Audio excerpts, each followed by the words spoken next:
Namo Tassa.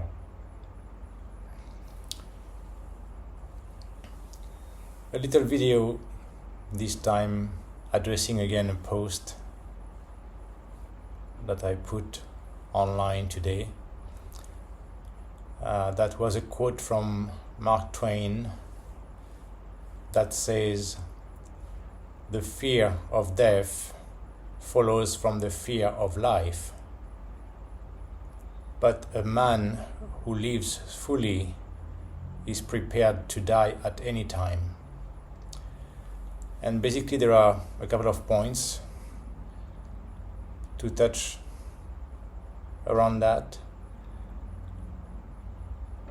And one is about death, of course, and the fear of death. And then on the other hand, but connected to that, is that concept or idea, especially nowadays, because it's part of the propaganda, to try to live as long as possible. You can see online everything that tells you, oh, but if you do this and this, you can live longer, or look at these people, this allows them to live longer, or in this area, these people live longer. And of course, for many people, especially women, unfortunately again, because that supports a big industry, the motivation or the conditioning to try to look young as long as possible. But of course, all of this becomes artificial, like anything else that goes against nature, which is then not healthy. And of course, there is a big push or lobbying around that, because there's a huge industry and a big business behind it. Anyway, so in one way, there is that delusional fear of death. Of course, it is delusional, moha, because basically this is the only certainty in life. And that's the same for everybody. At least everybody is equal around that topic, that everybody is going to die one day. Of course, some people die very quick, very soon, infant death or childhood death, and then the regular one, and also from disease, as we know from the Buddha's realization that motivated him to seek the ultimate meaning of all that, when he realized that we are all born and grow old and have disease or get ill, and we all die one day. So, of course, as I make it very simple all the time, understand the basic thing already, that we are all born to die. And if you have already an issue with that, that means that, of course, you haven't understood anything about life. You haven't understood anything about you and the laws of nature, the laws of the universe. And of course, you have a hard time with the concept of impermanence, even though that is also the other certainty in life for any phenomena, anything that exists, any material, that everything is temporary. Anicca. So, of course, it is a big delusion to fear death, and also to wish that basically things would stay the same or would keep going forever, when the basic notion of any phenomena again, or any existence, is that it is temporary and everything just comes and goes, right? But again, most of the people, not being serious meditator, not able to concentrate deeply They live at the very superficial level, very gross level of the mind. So there is no proper understanding of life, existence, everything. And so, of course, they want to see things at that level, and they become attached to that. That's, of course, the problem. The attachment and the clinging to that material existence, that body that you call me, I. And again, where the proper insight as vipassana and what will give the real wisdom, piññā, is exactly when you can practice meditation properly, practice vipassana, and manage to concentrate deeply. As I've mentioned before, there is a stage that's a landmark, but usually that's the one that already makes a difference, of course, before reaching Nibbana, which is unfortunately something very rare that happens to only a few people. But already when you experience Bhanga Jnana, then you experience your body as only those tiny, very, very rapid vibrations everywhere. And you understand that this is what your body is, and that's actually the basics of the matter, the subatomic structure that constitute everything. And your body, like anything else, is just made of that. So if you can reach that level of concentration, and basically you will go from the gross level, the superficial level of looking at things, to the most subtle level, the deepest concentration, to experience within yourself what you really are and your true nature. And this is all these billions and billions of biochemical reactions that happen per second. And of course, as you experience that, you cannot deny anymore that everything is temporary. And actually, your true nature right there is just hanging on things that happen in so short time, as far as billions of time per second. And that is your life. That is what you call being alive. And that's why you can understand that this is in one way so fragile and so futile, volatile in one way. But then, if you can experience that level of concentration and your true nature as those very, very rapid vibrations within yourself everywhere, then you understand your true nature as far as matter is concerned, this material body. And it's a very temporary phenomena.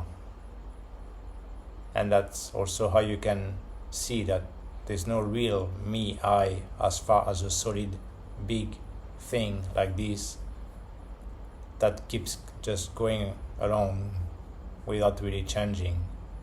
Of course, we change because we age. Again, as the Buddha realized, one of the realizations that motivated the Buddha, aging process, decaying process. And again, nobody can do anything against that. Even though, again, some very weak-minded people who think they are very smart and they have the financial means and try to get the scientific means together to again go against nature, and they are of course trying to find a solution for eternal life and never die. But that is of course going completely against nature, and that shows that these people are totally at the opposite of wisdom or intelligence. So they are very ignorant, very delusional, but usually those people think they are very smart. So anyway, so all that, of course, that delusional fear of death is your source of suffering, right? Anicca, dukkha. And that's the problem. That's the main source of suffering as defined in the Noble Truths. Just because you can't accept that idea, and that goes together with complete delusion, moha, because exactly as I meant, you wish that you could extend that life longer or as long as possible, if you are, of course, scared of dying. So you have that hope, that delusional hope, that you can live as long as possible, even though, again, as I have referred to in other videos, most of the people, especially not practicing Dhamma, not practicing meditation, but with the typical lifestyle, they don't realize that they are really destroying their health. So they are really making sure that they are not going to live so long. I have given many examples before, of course, from the wrong diet, from smoking, from drinking, from drugs, and all the products, chemical products that people put on and in the body. There was another little video I posted today from this woman who was saying that a few things, but basically saying that remember that anything that you put on your skin will go into your bloodstream. So all the makeup, all those paint for the nails, dye for the hair, all the cosmetic products, the creams, deodorant, everything, all those things that the big industry is selling you as good for you image, also for your mental health, for make you feel good and happy about yourself, for trying to look young and trying to look young longer later. Actually, all of these things are destroying your health completely and ensure that you are not going to live as long as you could if you were really healthy. So this is very ignorant again, very delusional, and that goes against the nature of life and the laws of nature. And that's why it's called delusion. And of course, again, as a source of suffering, as defined in the Noble Truth, is because of that attachment and clinging to life out of ignorance. You see this thing in the mirror and you believe that it is a good thing and it should keep going as long as possible. But you don't understand that actually when you in some ways wish that you could live as long as possible, it's the same as wanting to extend the suffering longer or as long as possible. Then there is attachment to control as usual. People out of fear always try to control everything. And that's why those people in the higher levels with finances and science try to control life, control nature, or bend the laws of nature to try to live as long as possible. Because that's the tiny little comfort zone, because they are so ignorant. The comfort zone is very tiny. And so they just want to control everything. That's what fearful people do, insecure people do. So that they can still feel comfortable by controlling what's happening, and they just basically want to keep going with what they would consider comfortable sensations, that they are alive and can enjoy life. But again, this is exactly the source of suffering, because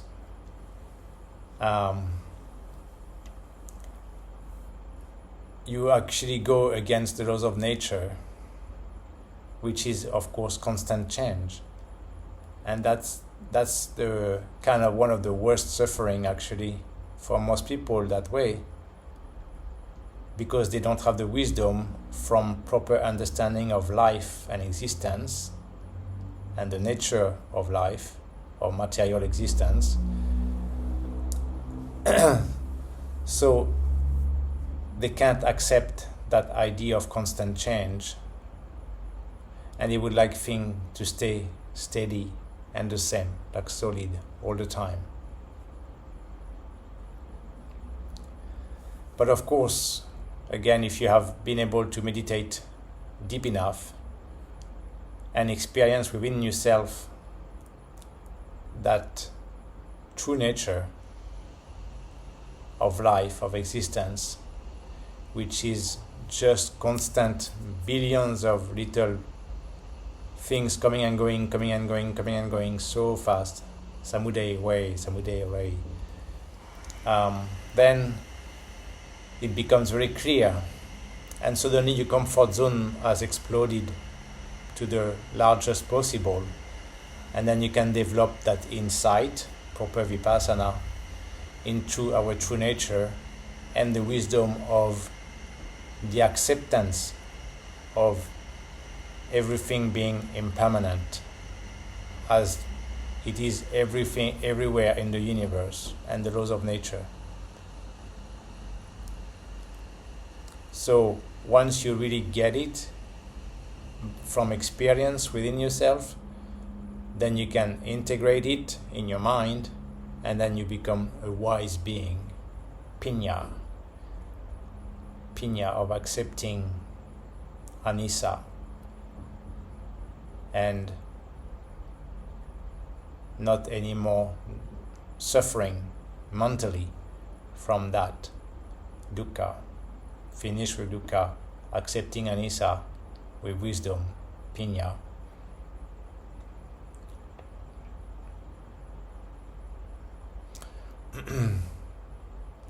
And then once this becomes very clear, then you don't care anymore about how long you're going to live, because you have understood also the main point of life and existence. First, why you have a physical life, why you were born again, as it is known in Dhamma. And if you are not okay with that, that's fine, but that becomes your problem and your suffering. That you are born again only because you didn't manage before to reach the highest level of making an end to that mad cycle of birth and death and rebirth and death in samsara, out of ignorance, exactly, out of attachment to that physical existence, that body and that mind, and call it I. This I should live as long as possible. When you have reached the real wisdom from insight, then you understand that this is pure madness, of course, complete moha, as it goes against the laws of nature and the universe. And then you understand that the point of this life is not to live as long as possible, but to reach that experiential wisdom or level of wisdom before you die. Again, as I mentioned before, what you can stand is the idea that you don't know when death can happen. Nobody knows, right? So that is the big suffering right there. As I meant, one of the main source of suffering. Besides the regular unsatisfactoriness of things not going the way you want, one way or the other, but also that way that you know in some ways that you will die, you fear death, and you actually don't know when it's going to happen. So that becomes the big suffering. So of course the big wisdom is to reach that level so that you understand that, and from experience with proper vipassana insight, then you will develop equanimity. And when you have developed equanimity, by simply then understanding properly, thus accepting without any problem this law of nature, law of the universe, of anicca, then you are done with the suffering.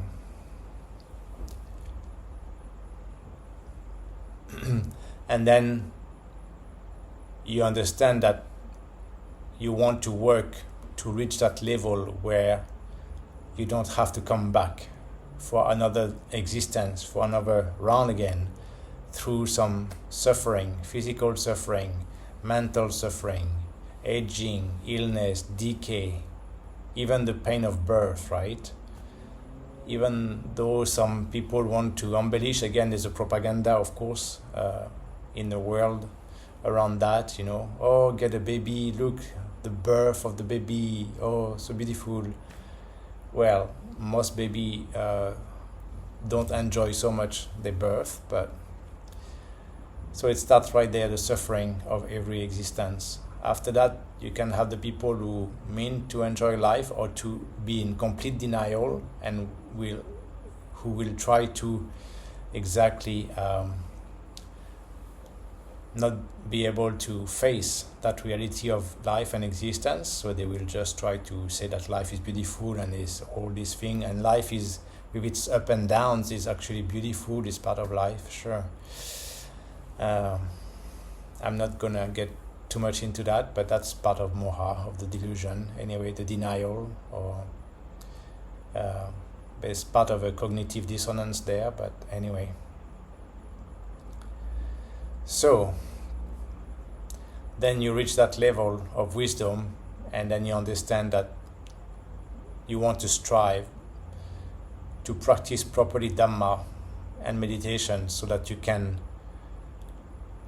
reach the highest level and ideally become Arya before you die, so that you will have at least a very good existence next time, or just getting done with that whole cycle, the mad cycle in the material world and those organic existences and what they are about.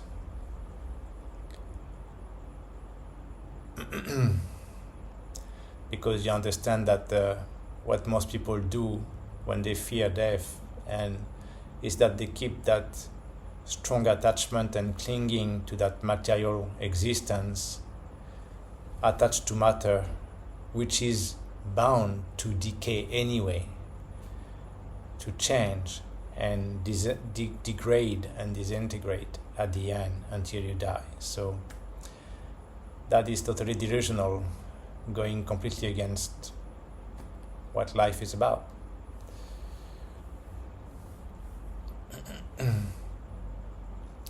So when you have reached that level of insight, vipassana, and wisdom, and it's really integrated within yourself, then of course you can easily detach from that body and that mind, understanding that this is only temporary. What you call me, I, is only a temporary thing like anything else, as the law of the universe require. And so you understand from within anatta. And then when you have reached that level, so the suffering is gone, nirodha, by properly understanding and experiencing anicca, then of course you can really experience, embody anatta, if I can say, embodying, and then you are truly free forever.